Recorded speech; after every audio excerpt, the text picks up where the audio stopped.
Hey, how you doing? Welcome back to the next hill. This time I went to Utah and I was over in Zion National Park. I stayed in this town called Hurricane, which is kind of a little bit out of Springdale, and I was there for about a week and a half. I got the standard pass, and it's $35. It's good for a week. And when I got there at the gate, which was a late start, not what I wanted to do, but I had finally gotten there at like 8. But before I could even get to the gate, it was bumper to bumper for about a mile or two.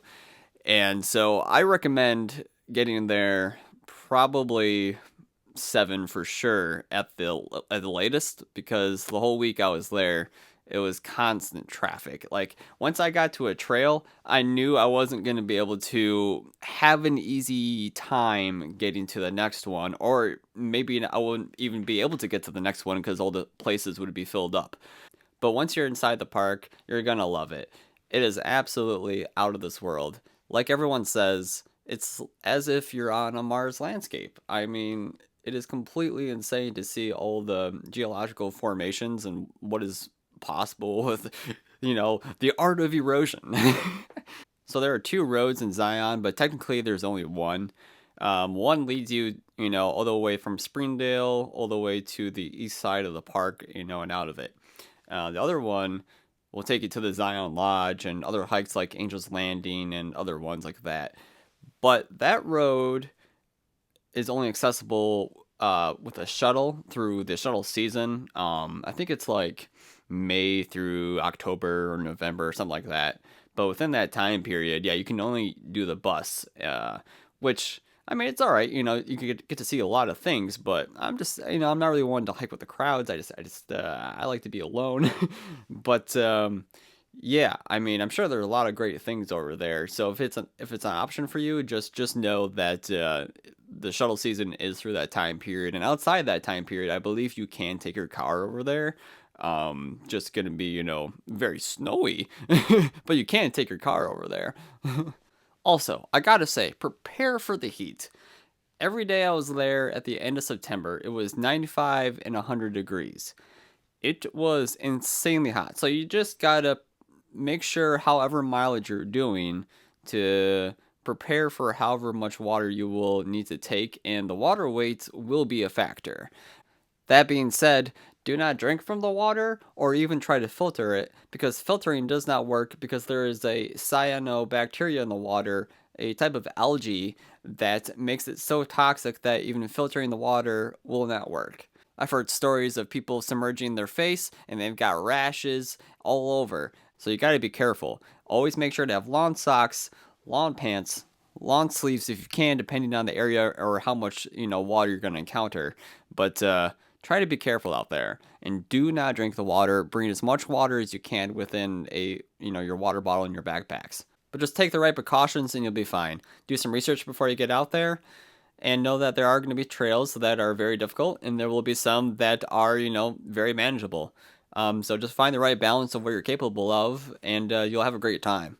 And speaking of trails, in this video, I went to Cable Trap and Deer Trap Mountain, which is at the east end of the park, by this place called Ponderosa Ranch. The route I took was about 13 miles. I went to Cable Trap Mountain, and then I went to Deer Trap Mountain after that and back to the car. The trail itself is very sandy, lots of exposure, not much forest at all, but it's also relatively flat. I mean, there's not much elevation gain, I guess, overall, because you're going like a long distance. If you're going to do all of it, it is like about 1,300, 1,400 feet of elevation gain, but it's all like over a slow period, so it's not too bad. And there's no scrambles, so that also helps. Once you get to the top of Cable Trap Mountain, you'll notice a large structure that was made during the time of when settlers and locals were having a difficult time trying to transfer lumber from the top of it to the bottom, which took a round trip of around 7 to 10 days back then. So once they finally made a way of getting the lumber from the top to the bottom easily through this cable system, all they had to do was loaded on top of it. The cables would take it down via gravity. And it was just a simple pulley brake system. and it went from taking a 7 to 10 day round trip, knocking it down to about 2 minutes. That was 2,000 over 2,000 feet of elevation in under 2 minutes. So it's pretty impressive. But after Cable Trap, I headed to Deer Trap Mountain, and that was also a very nice hike. Exposed, but it was very nice to see all the buttes and all the messes on the way. So there was lots of great views to keep you distracted from the heat. Lots of heat. But you also went through this burnt forest, and it was really interesting to see just the very smooth bark, the very dark, smooth bark on all this very bushy landscape. It was weird.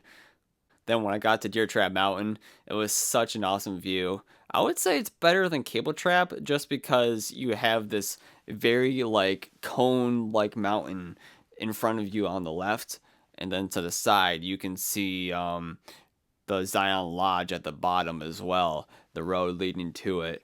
It was a very good panoramic view. I loved it. And then there was also a deer carcass mauled by probably, I would imagine, a mountain lion just chilling right there at the side. So it was all out west vibe. But I had such a great time. It was super fun. I learned lots of things. It was difficult, but overall, it was amazing. So, if you have any questions, just drop a comment. I'm here to help. I will definitely be happy to try to answer your questions. And I did some other hikes that I filmed out there in the west, so just be on the lookout for those. And until the next time, get out there and do some hikes. What's over the next hill? See ya.